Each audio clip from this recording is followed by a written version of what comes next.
মনে করি যে শাকিব খানের ফ্যান বলতে এখন বাংলাদেশের সবাই ফ্যান।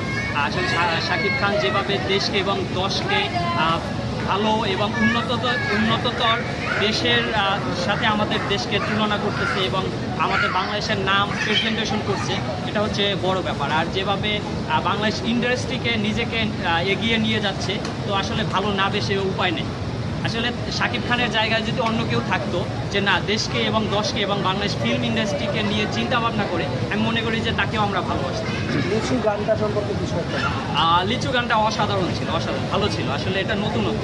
অনেকে বলছে যে আসলে এটা কেমন না কেমন আদিমকালের যে গান বা অন্যরকম ডান্স। আমি মনে করি যে আসলে যারা বুঝে না তারা এই কথা বলে। আসলে অনেক ভালো ছিল গান, আমার কাছে পার্সোনালি অনেক ভালো লাগছে।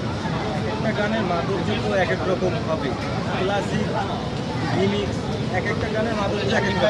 প্রত্যেক ছবিতেই একটা না একটা গান হিট গান নিয়ে আসে আমাদের দর্শকটার জন্য। সত্যি আমরা খুব গর্ব করি সাকিব ভাইয়ের জন্য। সাকিব ভাই ভালো কিছু আমাদের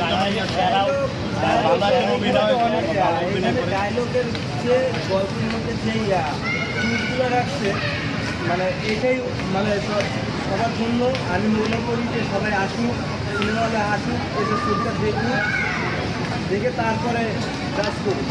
যে অনেকে বলে সাবিনা নূর ছোটো পর্দার হিরোইন, এটা বেস্ট করে না ভাই। আমি ডায়লগ কতটুকু দিতে পারতেছি, আমি অ্যাক্টিং কতটুকু করতেছি, এটাই বেস্ট করেন।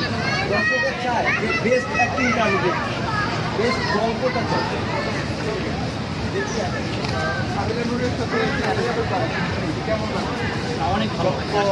আমরা অনেকে বলে দেখেছি, আমি অনেক যে আসলে যে না এর আগে যে মুভি ছিল বরবাদের যে নায়িকা ছিল হচ্ছে গিয়ে ইদিকা পাল। আসলে ইদিকা পালের যে স্টোরি ছিল সেখানে সে বেস্ট ছিল। আসলে তার স্টোরিতে যদি সাবিলা নূরকে নেওয়া হতো, সাবিলা নূরও ভালো করতো। আসলে সাবিলা নূরের এখানে যে স্টোরি ছিল সেই স্টোরিতে সে আসলে নিজেকে আসলে ওইভাবে মানিয়ে নিতে পারছে। আসলে স্টোরি